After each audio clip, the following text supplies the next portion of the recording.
Hey, janitor, you missed a spot. A sharp voice cuts through the air, followed by laughter. Ethan Monroe doesn't look up. He grips his mop tighter, the coarse words hitting him like they always do. It's nothing new. He's been working as a janitor at Winston and Clark, one of the biggest investment firms in the city, for over a year now. And in that time, he's learned one thing. People only see what they want to see, and no one sees him. Man, I don't even know why they let people like you in this building. The voice belongs to Richard Vaughn, a junior executive with a rich father and an ego even bigger than his salary. He and his friends burst into laughter as they walk past, their expensive cologne lingering in the air. Ethan sighs, pushing his mop forward. It doesn't bother him. Not really, because what they don't know is that he's not just some janitor. And soon enough, they'll find out the hard way. Across the floor, Claire Reynolds, the company's newest financial analyst, watches the scene unfold with a frown. Unlike the others, she doesn't laugh. There's something about Ethan, something that doesn't add up. He never flinches, never argues, never seems defeated. She's seen men break under Richard's arrogance, but Ethan, he just keeps moving, as if he's waiting. That night, after the office clears out, Ethan takes a seat in the break room, flipping open his old, beat-up laptop. The screen illuminates his face, revealing something the others never notice. The sharp, calculating eyes of a man who is far more than he seems. His fingers move fast, typing commands, pulling up files that should have never been there.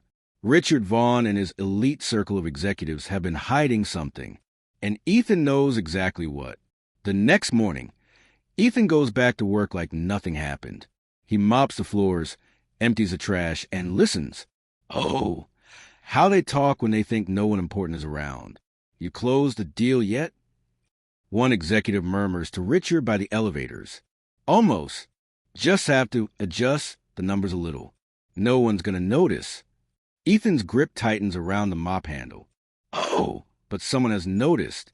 A few hours later, the CEO himself, Mr. Clark, steps onto the floor, looking as regal and powerful as ever.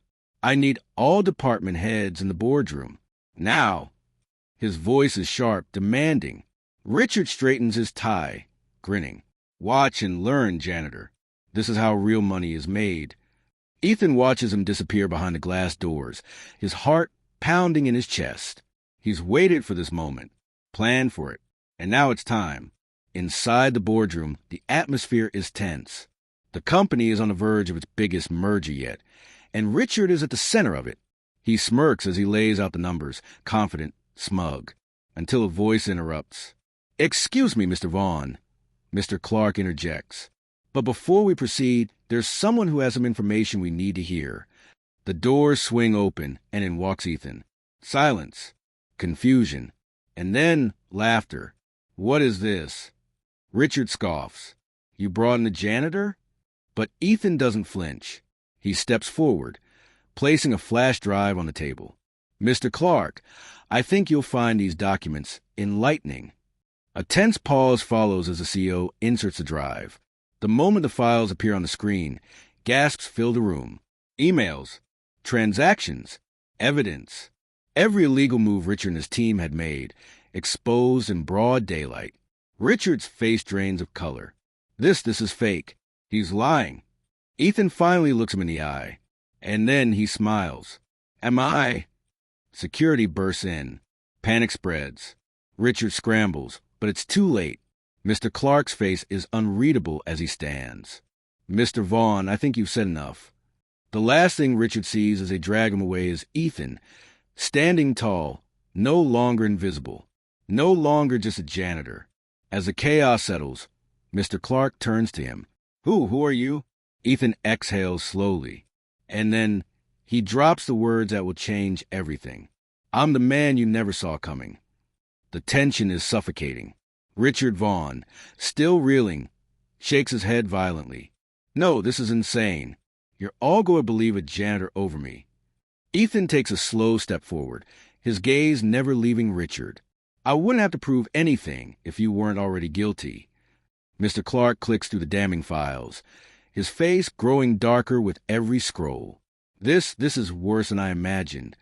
His voice is sharp, controlled rage barely contained beneath his businessman's mask.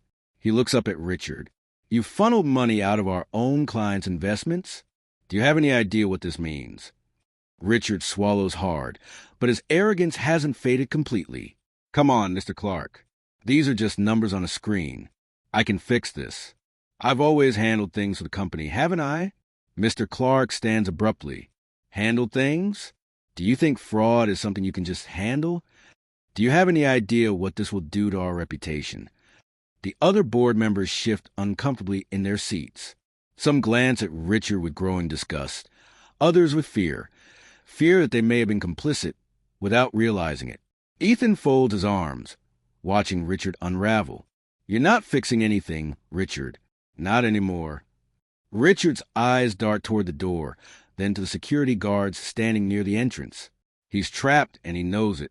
But then something in his expression shifts. The desperation fades, replaced by something darker. Oh, I get it now, Richard says, his voice suddenly calm. He turns back to Ethan, a smirk creeping onto his lips. You've been waiting for this, haven't you? Ethan remains silent. Richard chuckles, shaking his head. All this time mopping floors, listening on conversations. You're not just some random guy, are you? No, you planned this. This is revenge.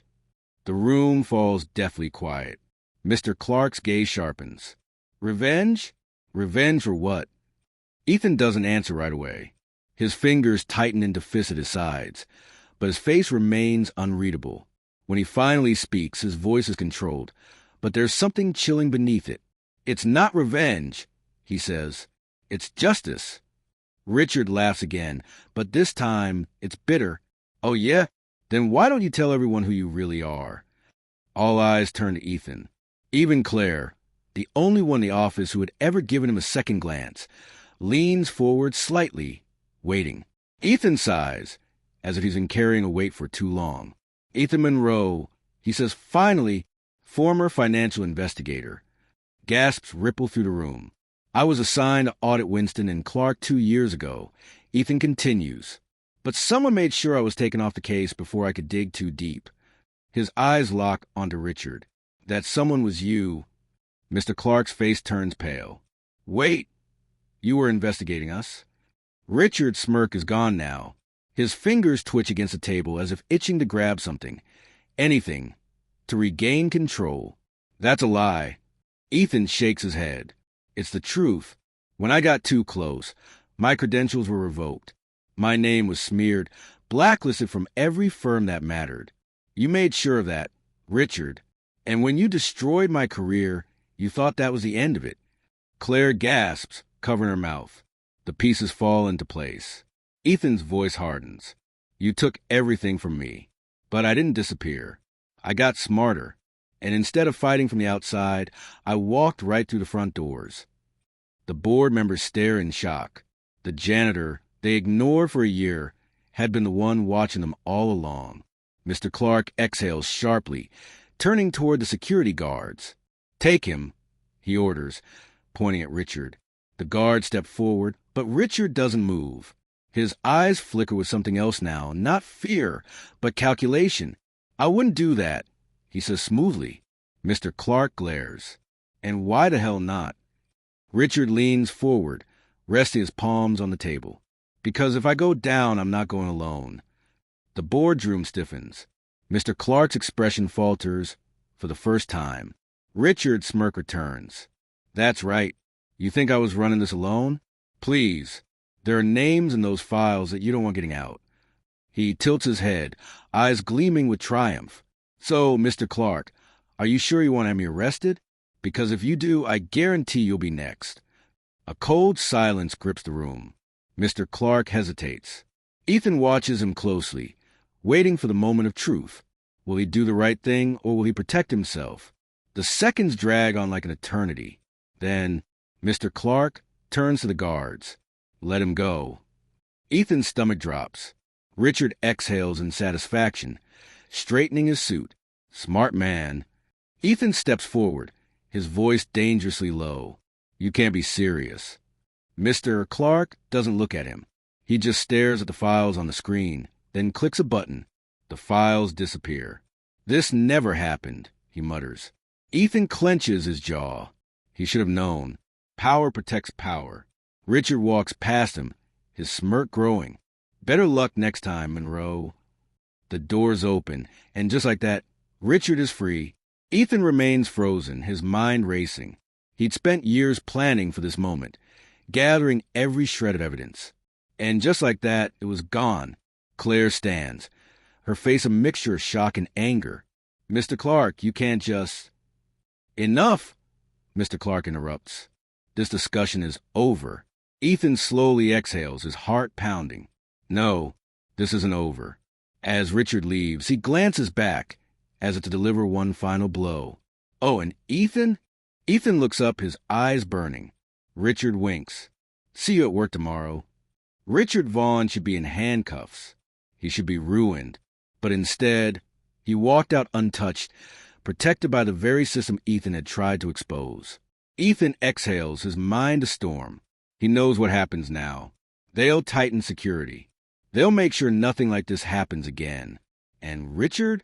He'll keep playing his game, moving in the shadows, untouchable. Or so he thinks. The door creaks open, and Claire steps inside, her expression unreadable. She closes the door behind her. You okay? Ethan doesn't answer right away. He stares at the floor, his jaw clenched. Finally, he speaks. I should have known Clark would cover for him. Claire crosses her arms. You scared them, Ethan.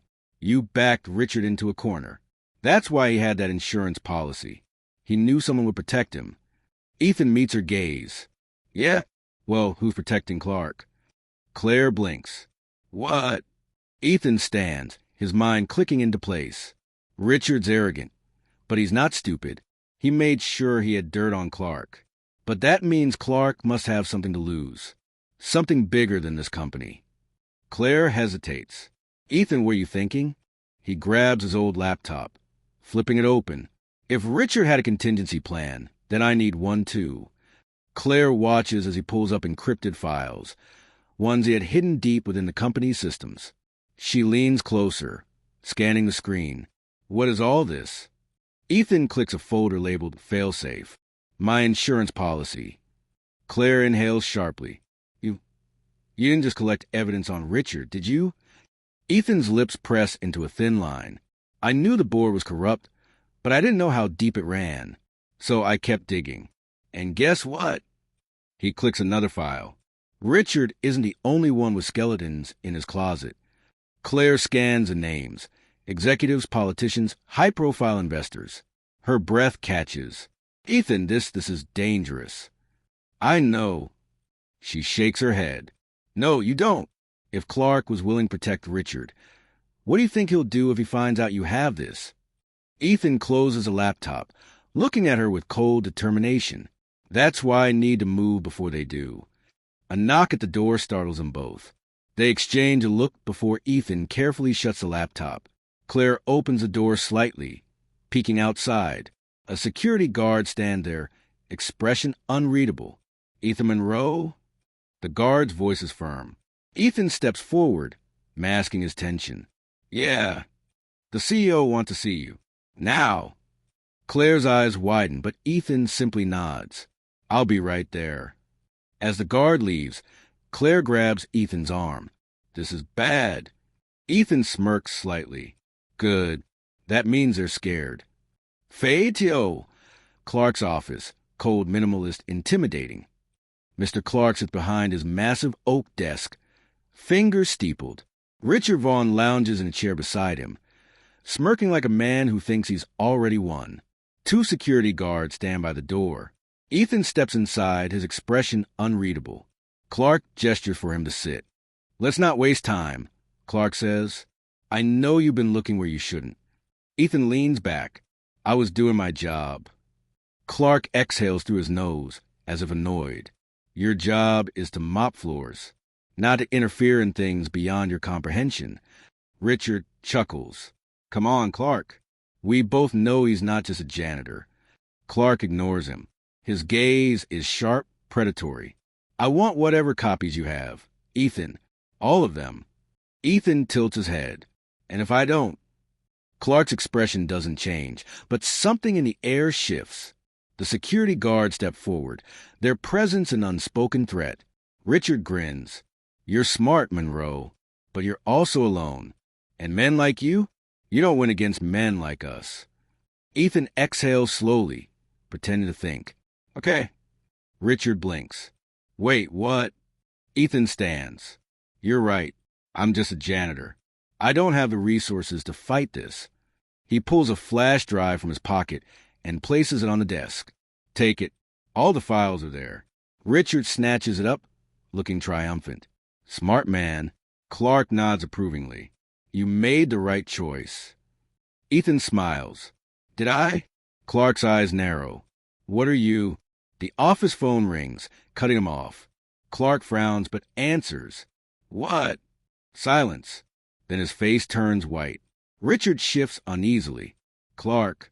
Clark slowly lowers the phone, his hand shaking. He turns to Ethan, voice barely above a whisper. What did you do? Ethan places his hands in his pockets, looking calm. Too calm. You thought I'd just hand you everything? Richard's smirk fades. No.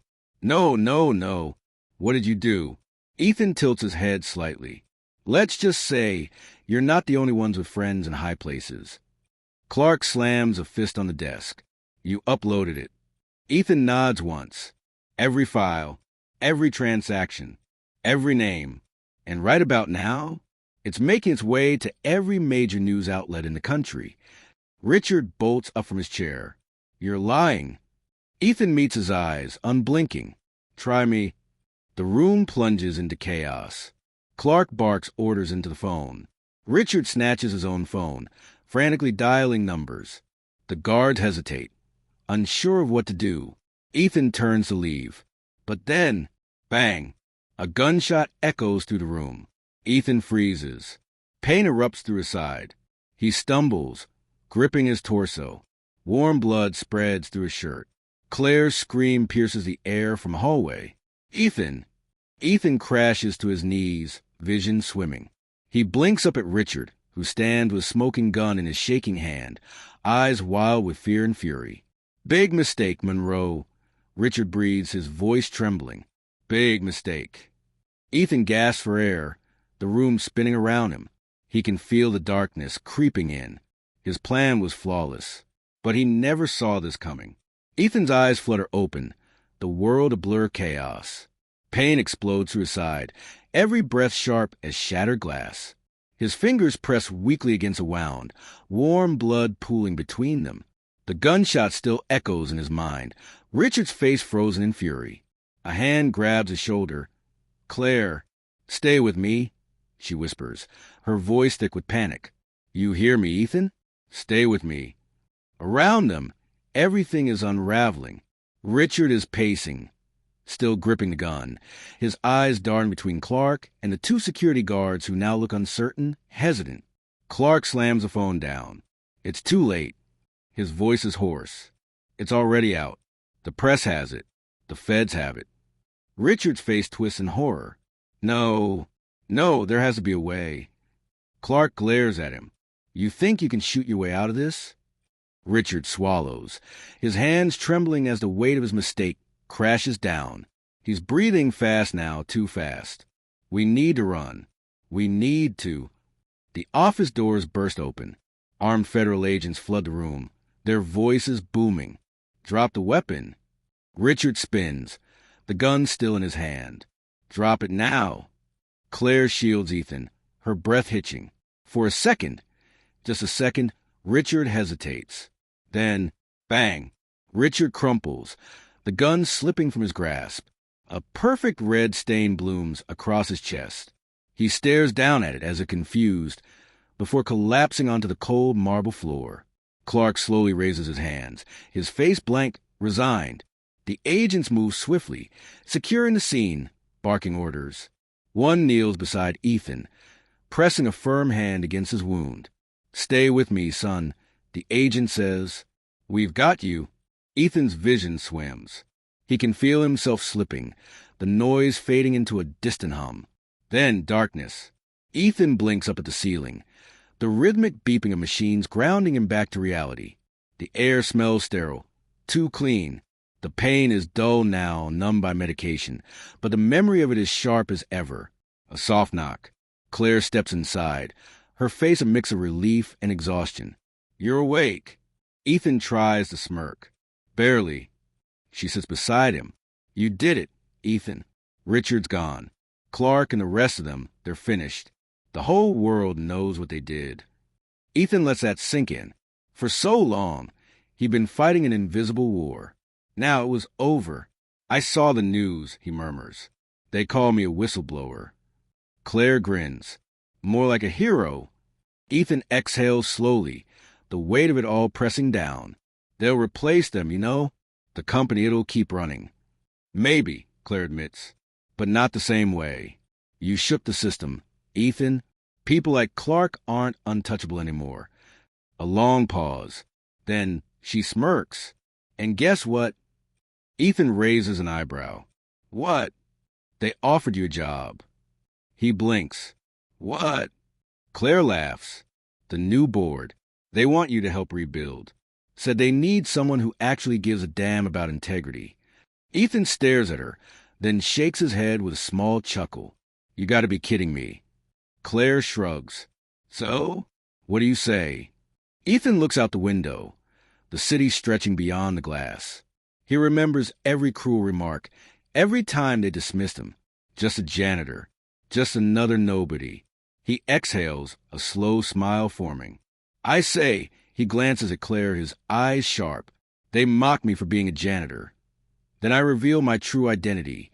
If you love this story, make sure to like, comment, and subscribe for more powerful stories like this one. What would you have done in Ethan's place? Let us know in the comments below.